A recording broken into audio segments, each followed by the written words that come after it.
Doctor Agarwal's கண் மருத்துவமனை இலவச கண் பரிசோதனையை வழங்குகிறது. Book appointment now. ராமநாதபுரத்தில் கடற்கரை ஓரத்தில் மேங்க்ரோவ் காடுகள்னு சொல்லிவிட்டு ஏராளமான பகுதி இருக்குது. அந்த பகுதி தான் இந்த சுனாமியில் கூட பார்த்தீங்கன்னு சொன்னால் நம்ம பகுதி பாதுகாக்கப்பட்டுச்சு. அது அந்த கடற்கரை இருக்கக்கூடிய இந்த கோரல்ஸ் இதெல்லாம் இருந்ததுனால தான் நம்ம வந்து பகுதி பாதுகாக்கப்பட்டது.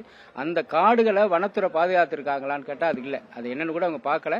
அந்த பகுதி முழுக்க இப்போ கொஞ்சம் கொஞ்சமாக ஆக்கிரமிப்பு, கடற்கரை பகுதியில் இருக்கக்கூடிய மீனவர்களை கொஞ்சம் கொஞ்சமாக ஆக்கிரமிப்பு பண்ணுற மாதிரியான ஒரு நடவடிக்கை இருந்துகிட்டு இருக்கு. அதனால் நாங்கள் என்ன கேட்குறோம், அந்த கடற்கரை ஒரு அரிய வகையான மேங்க்ரோவ் காடுகள்ங்கிறது ராமநாதபுரம் டிஸ்ட்ரிக்டில் அதிகபட்சமாக இருக்குது. எந்த ஒரு சுற்றுலாத்தலமே இல்லாத பகுதி அதை சுற்றுலாத்தலமாக ஆக்கலாம். எதுவுமே இவங்க வனத்துறை பாதுகாக்காம அதை தனியாருக்கு வந்து ஆக்கிரமிக்கிறதுக்கு அனுமதிச்சாங்கன்னு சொன்னால் கடற்கரை ஏரியாவில் இனிமேல் மீன் பிடிக்க கூட கடலுக்குள்ள போக முடியாத ஒரு நிலைமை ஏற்பட்டு போயிடும். அதனால இந்த அரிய வகை இந்த மேங்க்ரோவ் காடுகளை ராமநாதபுரம் மாவட்டத்தில் இதை பாதுகாக்கணுங்கிறத வனத்துறை வந்து நடவடிக்கை எடுக்கணும். இதை மாவட்ட ஆட்சியர் தனி கவனம் செலுத்தி அந்த மேங்க்ரோவ் காடுகளை பாதுகாக்கிறதுக்கு நடவடிக்கை எடுக்கணும்னு கேட்டுக்கிறேன். டாக்டர் அகர்வால்ஸ் கண் மருத்துவமனை இலவச கண் பரிசோதனையை வழங்குகிறது. Book appointment now. செய்திகளை உடனுக்குடனும் துல்லியமாகவும் தெரிந்து கொள்ள சப்ஸ்கிரைப் பண்ணுங்க.